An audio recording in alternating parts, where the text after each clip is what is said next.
Yesu nashimwe cyane, ndabashuhuje mwese, amahoro y'Imana abane namwe. Ndashuhuje buri muntu wese aho aherereye. Imana yo mu ijuru ikugire neza. Ndakuzaniye ijambo ry'Imana, ni ijambo riri mu gitabo cy'ibyahishuriwe Yohana, igice 3 ku murongo wa 11. Ibyahishuriwe Yohana igice 3 ku murongo wa 11. Ndakuzaniye ijambo rivuga ngo gumya ico ufite. Yesu nashimwe cyane. Nugumye ico ngico ufite, mwene data. Iryo jambo Imana yampaye ngo ndakuzanire. Reka dusenge Imana. Uwera Mana nyine icyubahiro, ndagushimiye, urera Mwami Yesu. Ndagushimiye kubwa bene data bagiye kumviriza ubutumwa bwiza. Ndakwinginze uwera wabera, umwuka wera abandanye abibutsa kuje vuba mu izina ry'Umwami wacu Yesu Kristo. Data wa twese uri mu ijuru, ndakwinginze umwuka wera abandanye abibutsa ko bakwiye gutunganya kwiyeza buri mwanya, kubera ko umwanya n'umwanya urashobora kuza. Nta sawa tubwiye, nta n'umunsi. Mwami Yesu wavuze ngo mwame mukenyeye ngo kandi amatara yanyu yame yaka. Mwami Yesu ndagushimiye kubw'aba bene data. Mana ndakwinginze uwera wabera ubagire neza Mwami Yesu, ubahe guhinduka rwose kugira ngo niwaza uzusange bagutegereje ari bazima mu buryo bw'umwuka. Urakoze Mwami Yesu, ni mu izina ry'Umwami wacu Yesu Kristo. Amen. Reka dusome ijambo ry'Imana. Ngira nze vuba, wumire kuco ufise, ntihagire ugutwara igitsibo cawe. Yesu nashimwe cyane. Iri ni ijambo ry'Imana Umwami Yesu yampaye ngo shikirize buri muntu arimwo aranyumviriza. Iri ni ijambo riziye bose, kuko Yesu Kristo ntabwo yigeze arobanura ku butoni. Igihe yaje gupfa yapfiriye isi yose, ntabwo yarobanuye ngo ndapfira umukobwa, ngo ndeko uyu musore, ngo ndapfira ngo uyu mugabo, ngo ndeke uyu mumama. Yesu Kristo yaje gupfira bose hano mu isi. Rero buri muntu arafite uburenganzira bwo kumva buno butumwa. Buno butumwa bureba buri muntu wese. Tugeze ku mugoroba w'isi, aho abantu batagishaka ijuru, ahubwo bishakira ubutunzi. Nta juru bashaka kujamwo, ahubwo ubutunzi nibwo bwabanyoshe, nibwo bwabatwaye. Bene data, ubu buri muntu ico arimwo arirukira gushaka ubutunzi, ariko akibagirwa ko ubwo butunzi nubwo yabona akabura ubugingo, ntago bwamufasha. Ubwo butunzi nubwo yabubona akagira iby'isi byose byuzuye, abuze ijuru by'ukuri, ubwo butunzi yabashaka ntaco bwamufasha, ntibwamurokora. Yesu natugire neza. Buri muntu rero Imana irimwo iramwibutsa, irimwo iragenda imwibutsa ko akwiye kugumya ico afise. Akigumye ntihagire uwumutwara igitsibo ce, kubera ko Yesu Kristo wewe arareba kure, arabona ukuntu Satani arimwo arashaka kwaka buri muntu icyo afise. Yesu nashimwe cyane. Satani arimwo arakora cyane atuma abadayimoni kw'isi, cya kindi mbese Imana yabahaye agitware mutabizi, akagitwara buke buke. Yesu natugire neza. ni nayo mpamvu buri muntu akwiye kuba maso mw'ibihe tugeze mu bihe bya nyuma. Yesu Kristo yaramaze kwitegura, haleluya, yaramaze kwitegura nk'uko nababwiye, n'abamarayika bazamuherekeza yaramaze kubatoranya, bari tayari. Bari tayari. N'umumarayika azavuza inzamba, Yesu Kristo yaramaze kumurobanura, arahari, arateguye. Yesu natugire neza. Yesu natugire neza, aduhe kumenya aho igihe kigeze. Tugeze mu gihe ca nyuma. Igihe ca nyuma buri muntu akwiye kwireba, akareba ingendo arimwo aragenda, imvugo arimwo aravuga, imitekerereze yiwe, maze akayisuzuma neza. Asanze arimwo aratekereza bibi, asaba imbabazi, yiyeze.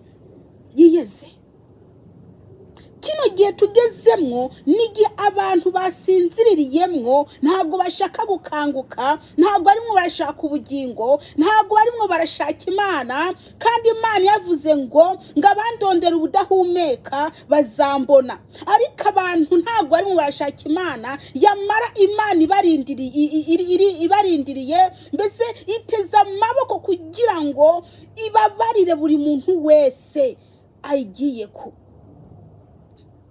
Tugire dute ko tubwirwa buri munsi tukanga kumva? Tugire dute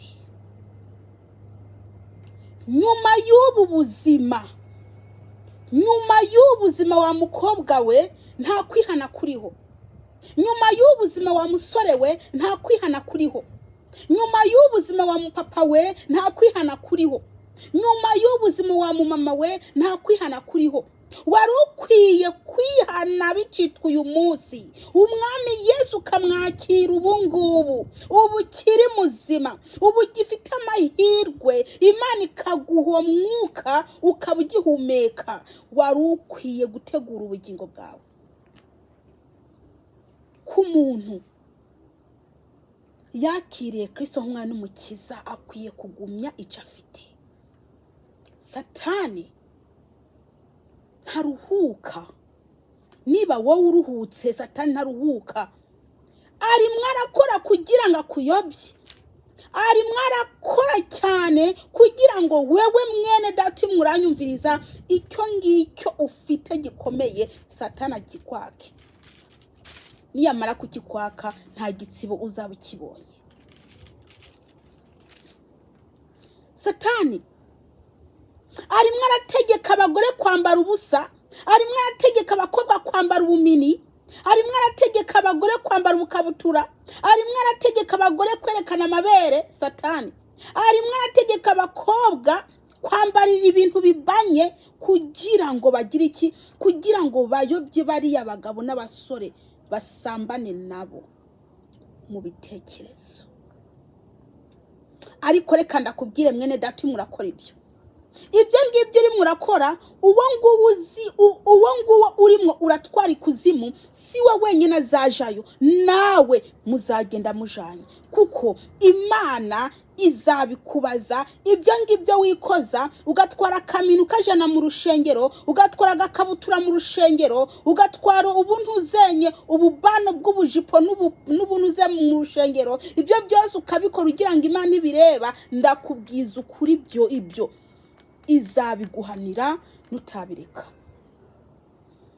Buri muntu akwiye guhindura ingeso mbi akazita, agafata ingeso nziza. Kwanga mugenzi wanyu ukabireka mwene data, kwicira mwene so mu mutima ukamwica mu bitekerezo, ibyo ngibyo ukabireka. Umwami Yesu araje. Yesu Kristo yarangije kwitegura. Yarangije kwitegura. Ni ngombwa n'umugeni wa Kristo yitegure, amurindire, kuko Yesu Kristo yavuze ko azagaruka kutujana. Ni ngombwa iryo jambo rizasohora. Yesu Kristo azagaruka gutwara umugeni. Harahiri uzumva inzamba. umuntu afite Kristo ni umunyamahirwe, arakomeye. Uwo muntu nta mubabaro azumva, uwo muntu nta rubanza ruzamutsinda. Ariko wowe wanze kumva, wabwirijwe kuva kera ngo wihane ukanga, urubanza ruzagutsinda, kandi aho uzatabwa ni mu kiyaga caka umuriro. Yesu Kristo araje vuba, si wabivuze? Avuze ko aje vuba. Mwene data, ntatinze. Kuba avuze ko aje vuba bisobanura ko yariteguye, ari tayari. N'ukuntu amarayika bazambara birazwi mu ijuru rwose, birazwi rwose mu ijuru, uko amarayika bazambara baherekeje Kristo aje gutwara umugeni, birazwi, baramaze kwitegura. N'umuntu marayika azavuza inzamba, yego ariteguye, n'imyambaro azambara ariteguye. Ariko we mugeni wa Kristo nturitegura, ntabwo uritegura. Niwitegure mwene data, itegure, uri mubiki, reka kurangazwa n'iby'isi. Reba utwo tuntu mwishira hano, marangi y'ibintu mwishira aha, bene data, uko n'ugukunda isi, kandi nta muntu akunda isi azigera abona Imana. Inzara mwamaditseho izindi, amarangi mwaragize mwashyize ku nzara, inzara zo ku maguru, inzara zo ku maboko, mu mutwe. Reba ukuntu mwigize, ibisuko byuzuyemwo. Nta mugeni akora ibyo. Mwene data, nuhinduke, reka gukunda isi, kuko ukunda isi ntashobora gukunda Imana, ntago bibaho. Muhinduke, uwuroga areke kuroga, umupfumu areke kwica abantu. Muhinduke, mutizo ngeso zanyu mbi. Amaraso ya Yesu Kristo ari tayari kubakuraho iyo mibyiro ibariko. Amaraso ya Yesu Kristo ari tayari kubavanaho iyo myanda ibariko. Umwami Yesu ararindiriye buri muntu wese ari tayari kureka ibyaha bye. Imbabazi za Yesu Kristo zirakurindiriye mwene data. Wewe uri umugeni utaritegura, kandi niwe uriko urashakwa. Titegure mugeni wa Kristo, Yesu araje, ntaza gusige. Twitegure, umwami Yesu araje, twitegure. Rino jambo nturyirengagize mwene data. Rino jambo ni wowe rireba, kubera ko umuntu atazumva ngo akurugutura ugutwi kwe ngo yumve, aragowe, kubera ko mu muriro nta mbabazi. Umuntu yanze kumva azababazwa, nta mbabazi, nta byo guteta hariya, nta byo guteta. Nta iso wawe ntazakuburanira, nyoko ntazakuburanira, umwana we ntazakuburanira, umugabo we ntazakuburanira, umugore we ntago azakuburanira, umuboyfriend we ntazakuburanira hariya. Wewe uzigwanaho, wewe ku giti cawe uzabazwa ku giti cawe. Mwari mukwiye rero kujijuka, mujijuke. Ni wowe ku giti cawe, ntago ari umugabo wazakuburanira, nta nubwo ari umugore wazakuburanira. Wowe ku giti cawe niwe uzabazwa. Ariko muri kumarangara, iby'ijuru ntago mubyitayeho, ibyo mwitayeho ni iby'isi. Reka ndababwire, ibyo by'isi ntaco bizabamarira. Nimugire iki, nimugaruke ku Mana, mwihane, muhinduke, muhe umutima wanyu Kristo n'umubiri wanyu, kubera ko Yesu Kristo arareba no ku mubiri. Tugiye gusenga Imana ibagiye neza. Ariko harahiriwe ubuhinduka, harahiriwe ubufata umwanzuro. Uwo nguwo Yesu Kristo amurindire kugira ngo amubabare ibyaha bye. Yesu Kristo arakurindiriye mwene data, reka kwiboheraho ibyo byaha, umwami Yesu nakugiye neza. Dusenge Imana. Data wa twese uri mu ijuru, ndagushimiye ko uyu mwanya untijije. Ano magambo mwami Yesu, ndakwinginze yaherekeze. Mwami Yesu, agende agira akamaro abantu bose bagiye kuyumva. Ni mu izina ry'umwami wacu Yesu Kristo. Amen.